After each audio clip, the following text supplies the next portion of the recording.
Assalamualaikum warahmatullahi wabarakatuh. Perkenalkan, nama saya Devi Tianwar, NIM 2019 143596, kelas 4O, mata kuliah kepramukaan.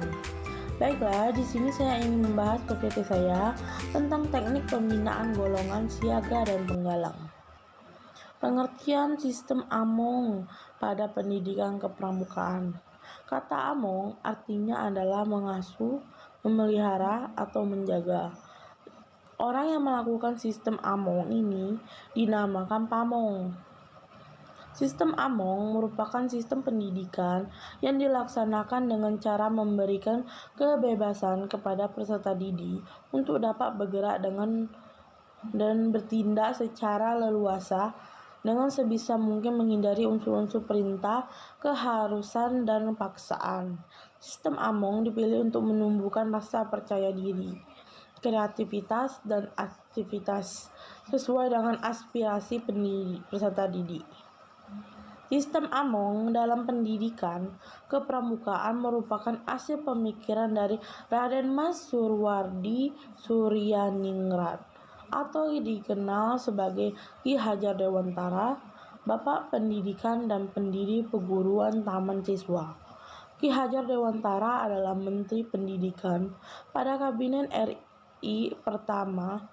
Beliau lahir pada tanggal 2 Mei 1889 dan wafat pada tanggal 28 April 1959.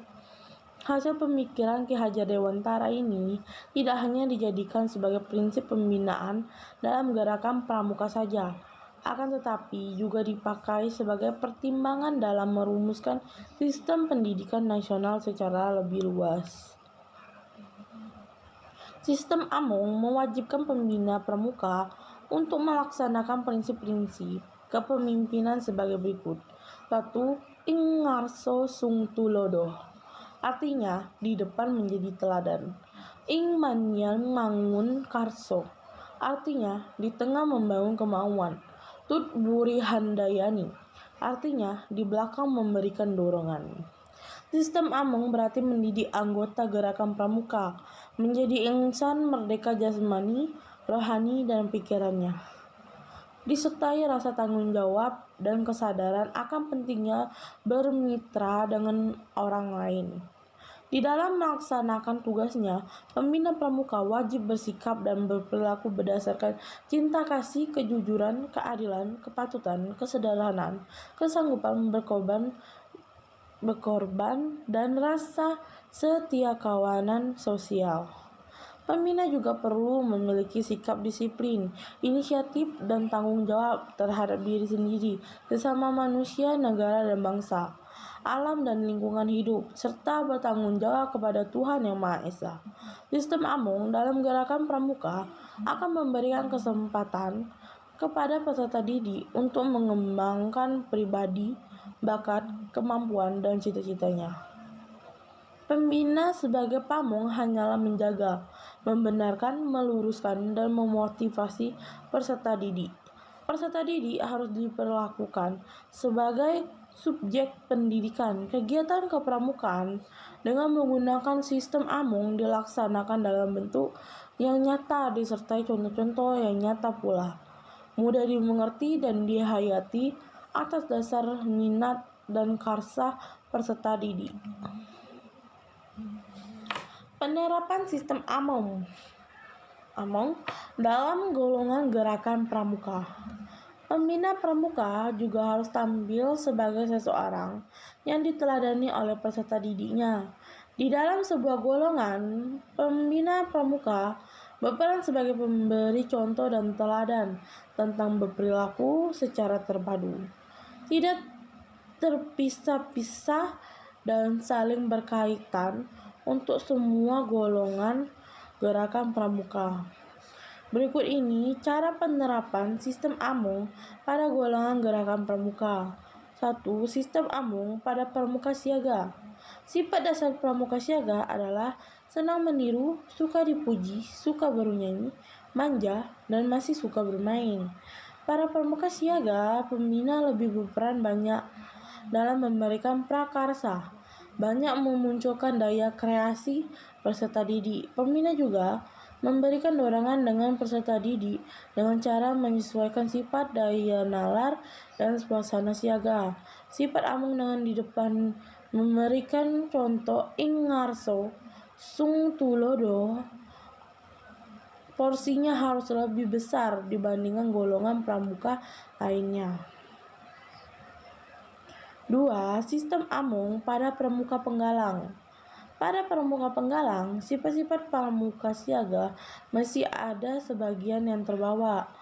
Pramuka penggalang senang bergerak dan mengembara, sudah mulai menyukai lawan jenis, senang mencoba-coba, dan menyenangi hal-hal yang bersifat kepahlawanan. Membina pramuka pada golongan penggalang berperan dalam mendorong dan membangkitkan semangat, motivasi, dan membangun kemauan yang lebih besar peserta didik sesuai prinsip kepemimpinan ing Madya Mangun Karso. 3. Sistem amung pada pramuka penegak. Pramuka penegak sudah mulai memasuki masa sosial dan berusaha mencari identitas atau jati diri. Merupakan mereka juga tingkat kestabilan emosinya belum mantap, mudah terprovokasi dan mudah berubah. Pramuka penegak juga menyukai kenyataan dan menjunjung tinggi realitas. Memiliki kemampuan yang kuat serta sulit dicegah, agresif dan senang menyelesaikan persoalan dengan cepat yang kadang-kadang menggunakan kekuatan fisik mereka. Pada golongan penegak, pembina mengambil peran sebagai pamong dengan sikap memberikan keleluasaan dalam mengamalkan satya dan dharma untuk beraktivitas dan berkreasi atau tut wuri handayani. 4. Sistem among pada pramuka pandega. Sebagian besar sifat penegak ada pada pramuka pandega. Pandega lebih berkonsentrasi pada kelompok diadik atau duaan atau triadik atau tigaan. Jarang sekali mereka melakukan kegiatan bersama-sama lebih dari 5 orang dalam satu kelompok. Pramuka pandega juga lebih suka terbuka terhadap anggota lainnya. Pada golongan pandega, pembina mengambil peran sebagai konsultan dengan sifat lebih memberikan keleluasaan mengamalkan satya dan dharma untuk pandega dalam membina diri, membina santuan, dan membina masyarakat atau tut wuri handayani. Demikian ulasan mengenai sistem among dalam pendidikan kepramukaan. Semoga bermanfaat ilmunya, dan sekian, terima kasih.